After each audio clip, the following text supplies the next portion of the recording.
eu já morei, além do Brasil, nos Estados Unidos, na Itália e na Inglaterra. Eu mudei de país 4 vezes atrás de uma vida financeira melhor. Eu costumava sempre colocar a culpa dos meus fracassos financeiros e a culpa das minhas dificuldades financeiras em fatores externos. Quando eu morava no Brasil, eu dizia que o Brasil era uma porcaria, que a economia não prestava. Eu dizia que eu ganhava pouco e quando eu começasse a ganhar mais dinheiro, aí sim eu ia me organizar. Eu dizia que o meu problema era o meu salário. Eu sempre colocava a culpa em fatores externos. E o dinheiro, no meu caso, era um fator que me desestabilizava em tudo. Na minha profissão, nos meus relacionamentos, na minha saúde física, na minha saúde mental. Acontece que eu nem sabia na época, mas a gente toma, em média, 32 mil decisões por dia. Hoje, na hora que eu acordei, eu tomei a decisão que horas que eu ia acordar. Eu também tomei a decisão, logo depois que eu acordei, se eu ia tomar café ou não. Se eu ia comer pão com manteiga, se eu ia tomar um suco de laranja. A maior parte dessas decisões são automáticas, porque a gente precisa conservar energia e tempo. Imagina se a gente tivesse que tomar cada decisão e refletir sobre cada uma delas. Em vez disso, a gente tem um sistema automático que meio que já registra quais são as nossas preferências, quais são os nossos hábitos, e a gente acorda e toma essas decisões automáticas. Que marcha que você vai engatar do carro? Você acha que você precisa pensar nisso? Obviamente que não. Para isso, a gente depende de alguns sistemas que são automáticos, mas para esses sistemas automáticos funcionar, a gente precisa de alguns princípios que alimentam esses sistemas. A gente tem algumas coisas definidas. Dirigindo o nosso carro, a gente já tem um princípio definido lá dentro. Se a gente tem um costume de dirigir rápido, de dirigir devagar, de dirigir de maneira agressiva, de dirigir de maneira segura, se você vai passar em um semáforo que está amarelo ou não, é uma decisão que você tomou bem antes, lá no seu sistema, se você tem confiança para fazer isso ou não. Entre todas essas decisões que a gente toma, muitas dessas decisões são financeiras, afinal o dinheiro ele está presente no nosso dia a dia. Se a gente vai tomar café da manhã na rua ou não, se a gente vai almoçar fora ou não, se a gente vai passar no mercado, o que a gente vai comprar? A gente vai comprar uma coisa a mais, um extra, a gente vai entrar no site da Amazon, a gente vai pedir alguma coisa. O carro que a gente tem foi uma decisão financeira. O quanto que esse carro custa para você no dia a dia, para você manter, é uma decisão financeira. A casa que você mora, o bairro que você mora. Se você mora num lugar mais próximo do centro e não precisa gastar tanto com transporte, se você mora num lugar mais afastado e acaba gastando mais com transporte, mas paga menos no aluguel, o dinheiro ele é central. Tudo que a gente precisa fazer, a gente precisa tomar alguma decisão financeira, ou a gente já tomou e por isso que a gente está agindo. Para isso, a gente tem que ter alguns princípios financeiros formados. A gente tem que ter alguma coisa na nossa mente que nos diz, o dinheiro eu trato dessa maneira, então você vai tomar essa decisão. Como que esses princípios são formados? Aonde que eles são formados? A maior parte desses princípios, principalmente os financeiros, eles são formados na infância,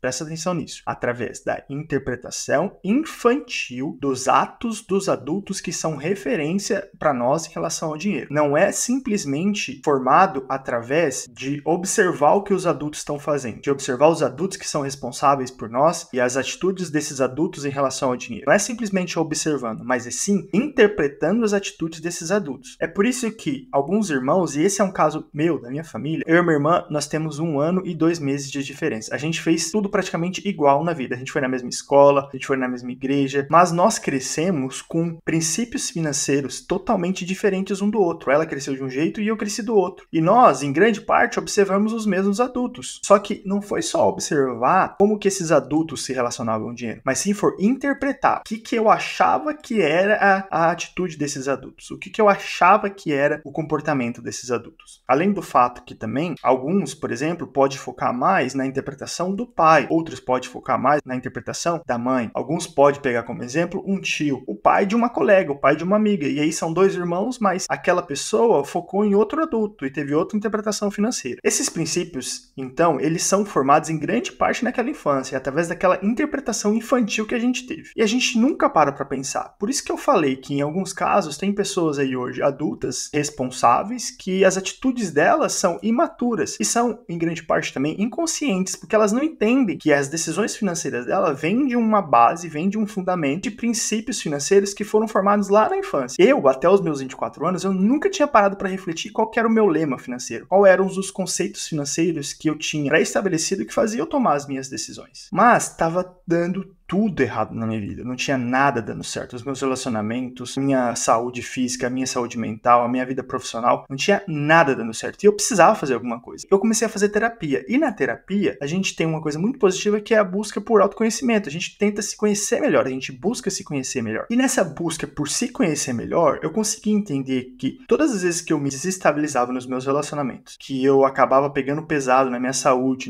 física e na minha saúde mental, tudo isso tinha a ver com alguns eventos comportamentos financeiros que eram um gatilho para esse meu comportamento de abuso. E aí eu entendi que se eu colocasse em ordem a minha vida financeira, talvez eu ia conseguir colocar em ordem os outros pontos da minha vida também. Depois, então, de buscar o autoconhecimento e descobrir que a minha vida financeira era responsável pelos meus problemas nas outras áreas da vida, eu comecei uma busca por autoconhecimento financeiro para entender por que eu tinha aquele comportamento financeiro. Para isso, é fundamental, mesmo que você esteja numa terapia, é fundamental você ter uma planilha para controlar os seus ganhos e os seus gastos. Porque o que você vai fazer? Você precisa observar quem você é financeiramente. Você precisa colocar numa planilha, num papel, num caderno, tudo que você gasta, tudo que você ganha. E aí você olha para aquilo e você tem mais uma fonte de dados para você interpretar quem é você financeiramente. A gente muitas vezes não faz isso porque a gente não quer saber quem nós somos, porque a gente não quer enfrentar esses problemas que nós temos. Nós sabemos que se a gente colocar no papel, isso vai nos magoar, isso vai nos atingir, ver que tem problema ali. Como eu disse, isso tudo afetava as outras áreas da minha vida. E o meu combustível para enfrentar essa dor de olhar, de buscar, de me conhecer,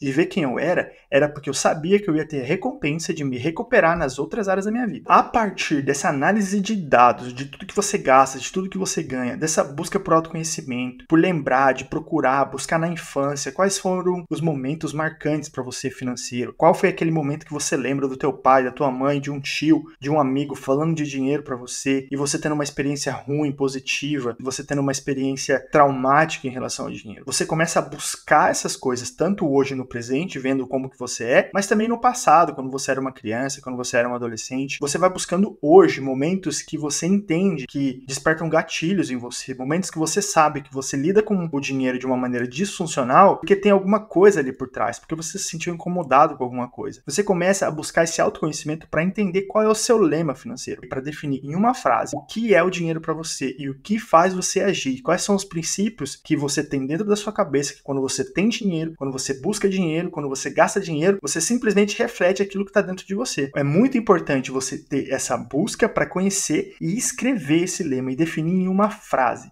E pegar e falar assim, na minha infância o dinheiro para mim representava medo. Na minha infância, quando eu tinha dinheiro, representava alegria. E aí você escreve em uma frase, você conhece quem você é e conhece quem você está sendo, que você consegue ver através dessa análise de dados e dessa análise interna. Próximo passo é perdoar o seu passado, porque você, por grande parte, foi inconsciente, foi imaturo. E você também tem que perdoar as pessoas do seu passado que, de repente, influenciaram essas suas atitudes em relação ao dinheiro. Porque elas também fizeram o melhor que elas podiam, não é culpa delas. Talvez elas não tiveram essa oportunidade de buscar se conhecer melhor, de buscar transformar o relacionamento que elas tinham com o dinheiro. Tudo que elas faziam, eu tenho certeza que era o melhor que elas poderiam fazer. E nunca, jamais para atingir vocês, mas sempre para fazer até o melhor, mas de uma maneira que não era o melhor. Mas na intenção deles, era. E essa interpretação que você teve hoje, é bom você olhar para ela de uma maneira que você consegue perdoar tanto esses adultos e conseguir entender, colocar na tua mente que era algo positivo que eles estavam tentando fazer, como perdoar todo esse seu trajeto, qual foi o trajeto que você teve por causa deles. Você e eles não tinham como fazer melhor, porque vocês não sabiam. E a partir disso, o passo 2, que eu acho muito importante, é buscar referências positivas de pessoas próximas ou não que tenham relativo sucesso financeiro. Por que eu digo relativo? Porque o sucesso é relativo à pessoa. Se a pessoa tem um objetivo e ela alcança aquele objetivo, isso para ela é sucesso. E como que essa pessoa consegue alcançar o sucesso, que é relativo a ela? Observe os exemplos dela, observe os exemplos principalmente de pessoas próximas. Porque quando eu digo que é uma pessoa próxima, porque é algo que pode ser replicado para você. Se você falar assim, eu quero seguir o exemplo do Elon Musk, mas o Elon Musk pode ser uma pessoa de sucesso financeiro, mas o que ele tem de relativo com você? Qual a referência que você pode ter, o exemplo que você pode ter que o Elon Musk também tinha? É muito melhor você, de repente, olhar para pessoas próximas do seu bairro, da sua cidade, da sua família, que tiveram sucesso financeiro, do que você olhar para pessoas externas. Mas além de olhar para o que essas pessoas fizeram de positivo, como elas se comportaram, que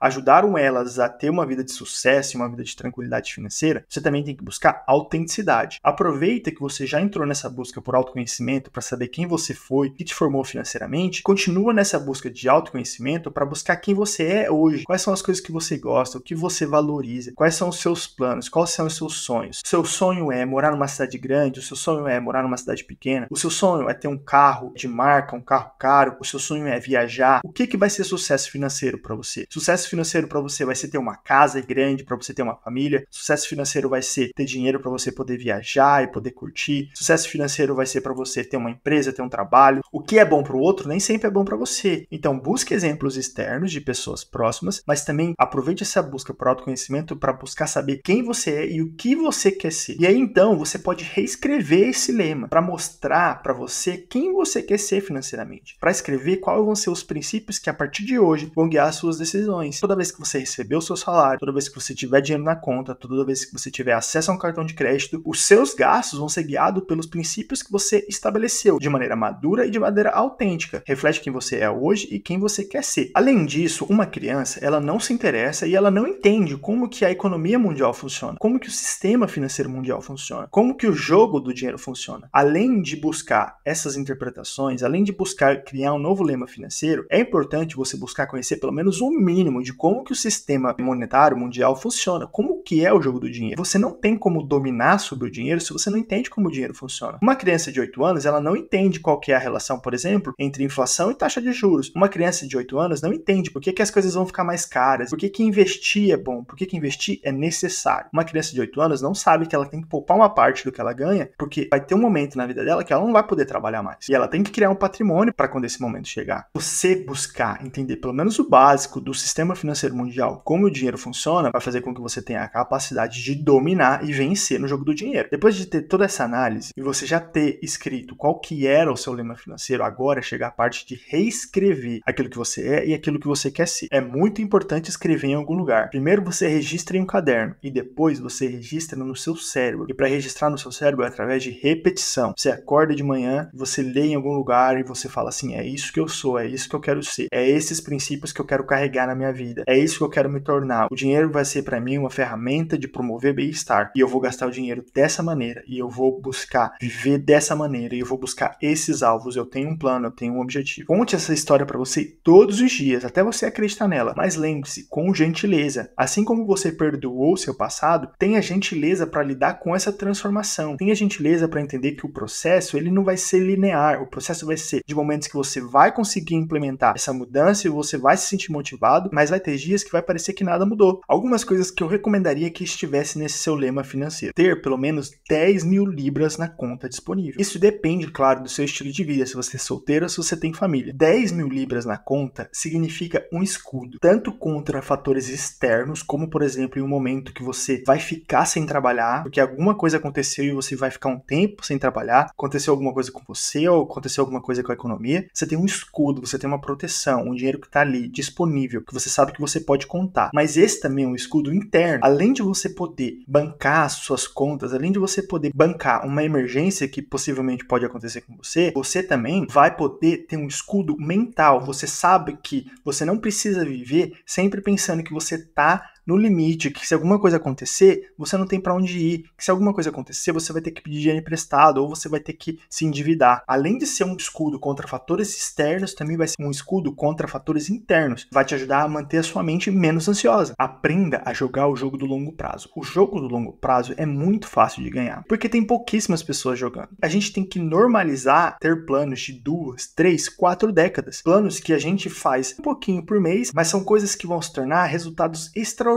porque a gente vai repetir isso por 2, 3, 4 décadas.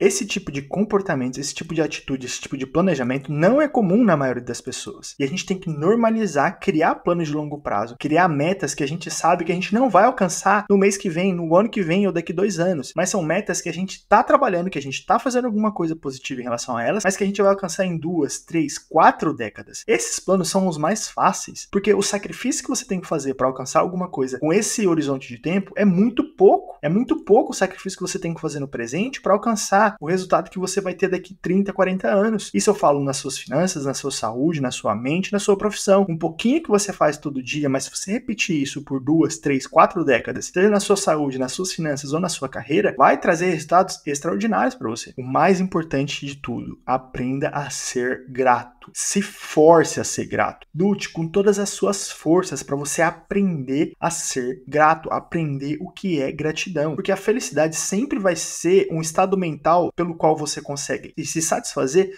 pelas coisas que você já alcançou. Você pode ter planos e você pode ter sonhos, mas o ideal é que você aprenda a olhar para a sua vida e reconhecer aquilo que já é positivo, aquilo que você já alcançou, os sonhos que você já tinha e os sonhos que você já alcançou. Se você não tiver a capacidade de ser grato, e isso é uma capacidade, mas é também uma atitude. Gratidão é uma coisa que você precisa praticar, que você precisa acordar e procurar coisas na sua vida. Falar assim, o que eu sonhava que eu tenho hoje? O que eu buscava com tanta força que eu alcancei e tá aqui comigo agora? O que teve de positivo na minha vida que foi por sorte, que foi por acaso, ou que foi porque eu lutei e eu consegui? É isso que eu vou pôr na minha mente. Eu já conquistei isso e eu vou ser grato por isso. É através dessa atitude, dessa busca, que você vai ser capaz de se sentir feliz. Porque senão você sempre vai ter um desejo, e esse desejo é um contrato que você faz com você mesmo, que você vai ser feliz somente quando você alcançar aquele desejo. E a gratidão é o contrário. A gratidão é você olhar para você e você falar assim, eu vou me encher de hormônio positivo que me traz alegria agora, porque eu vou trazer à minha mente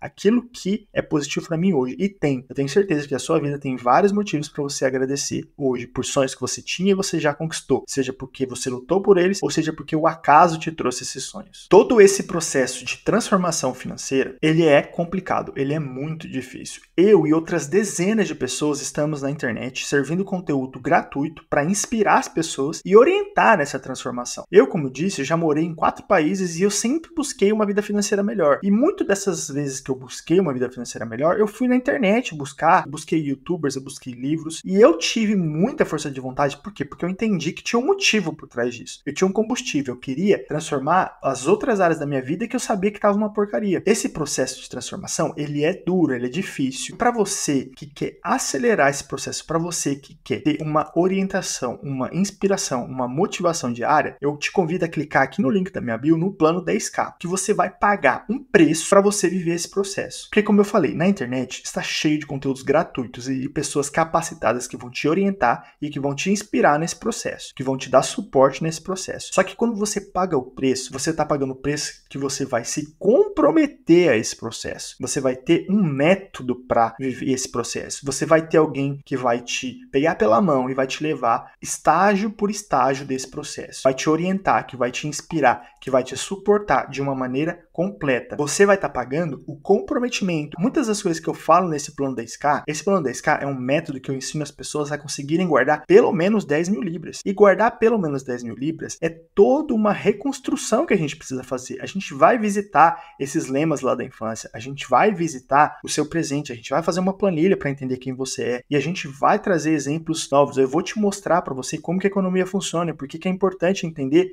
o jogo do dinheiro para você poder vencer o jogo do dinheiro. Grande parte desse conteúdo eu coloco aqui de maneira gratuita, mas quando você paga o preço do plano 10K, você tem acesso a isso de uma maneira contínua, com um método, com um plano, com um passo a passo. E você vai recuperar esse investimento assim. Lá nesse plano eu também ensino como que você consegue, por exemplo, juntar milhas para você poder trocar por desconto em passagens aéreas. Só de você colocar em prática esse plano de você conseguir juntar milhas, você já vai recuperar o dinheiro que você investiu no plano 10K no desconto que você vai ter quando você comprar milhas. Eu vou ensinar como que você consegue ganhar até 1.000 libras por ano do governo para fazer um plano de investimento para sua aposentadoria ou para você comprar casa. Eu vou fazer você aprender como que você consegue recuperar a parte do imposto de renda que você paga aqui no Reino Unido e receber e colocar num investimento para você e para sua aposentadoria. Então esse investimento que você faz é um comprometimento que você faz, que você vai seguir um plano, que você vai seguir um processo para transformar a sua vida financeira. Se você gostou desse conteúdo, deixa o seu like, se inscreva no canal, mande para um amigo, deixa o seu comentário. Se esse conteúdo foi bom para você e se você acha que isso vai ser positivo para alguém, a sua interação, o seu like, o seu comentário vai fazer com que o YouTube entenda que esse conteúdo é legal e ele vai divulgar isso para mais pessoas. A sua interação é muito positiva para mim e eu agradeço se você puder deixar o seu like, se inscrever no canal, deixar um comentário ou compartilhar esse vídeo com algum amigo. É isso, galera. Muito obrigado.